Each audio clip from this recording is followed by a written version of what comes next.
Hey, it's Jess again, and I'm sharing my memories of alien encounters with you, not because I'm crazy, but because I know that is a very important time in humanity's journey to be very honest with each other and also for humanity to wake up to knowing that aliens and ETs and multidimensional beings have always been here.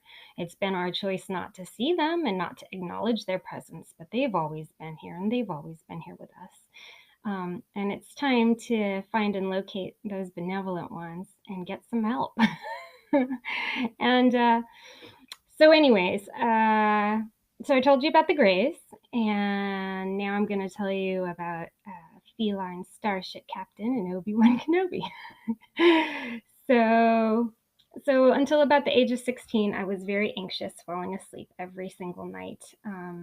But then at some point, it started to go away, and I stopped getting that horrible feeling. And I went to college and became a young adult and did my thing and kind of found myself. And at some point, I think a year into college, I came home for a weekend.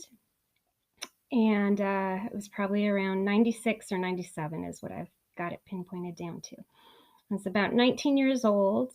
Um, and I think I had stayed out late for a party, and then I returned and I was in my old bedroom at my dad's house, and I was having trouble falling asleep. And then all of a sudden, that fear hit, and it almost hits like an electrical shock that something is horribly wrong. And my mouth went totally dry.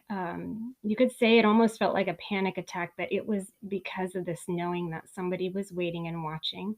The all the hairs on the back of my neck stood up. I remember feeling just tingling sensations running down my arms and my toes, and being hyper aware of everything and listening for the slightest sound, and just beyond terrified that somebody else was there and waiting. So I tried very hard again not to fall asleep. And I was also the whole time just like yelling at myself, like, this is what little kids do. You're an adult now, stop it.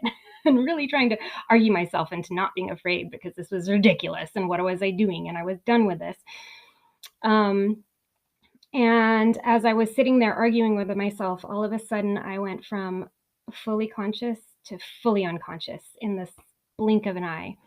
And I guess you could argue, well, you mean you fall asleep? You fell asleep? And I didn't fall asleep. When you fall asleep, you move through different layers, and there's a certain metacognition people have. You can watch yourself, slow down and enter deeper and deeper layers of sleep. That is not what happened. I went from being totally awake to being totally unconscious, and I had not done it. And it was just a snap. And the next memory I have, I woke up in the darkest space I have ever been in all my life. And I have no visual memory to give you for it, other than to say it was so dark. There was no light, nothing.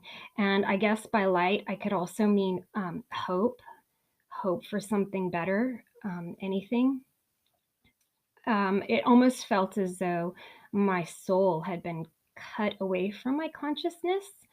Um, because when you have your soul, you know that you can incarnate over and over again and that you are eternal.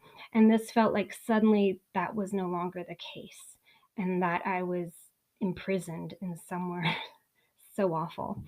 Um, and then the very next memory I have after that was that there was a hand, and it was extending through curtains and sheets and what looked like currents, like watery, wavy currents of time. And then they took my hand and they were pulling me through the currents of time until we entered a new space. And yeah, that sounds crazy, but it wasn't until I started watching Simon Perks and realized, alien beings don't need to always take your body in the physical when they can access you etherically or astrally. I don't know all my fancy spiritual terms and words. I don't know my planes and my dimensions very well, but they don't have to take your whole body and beam you up to a ship. They can access your consciousness and your spirit on different planes of existence. So, and I'm just about to run out of time here, it looks like, so you'll just have to wait for the next post to meet Obi-Wan Kenobi. Okay, thanks.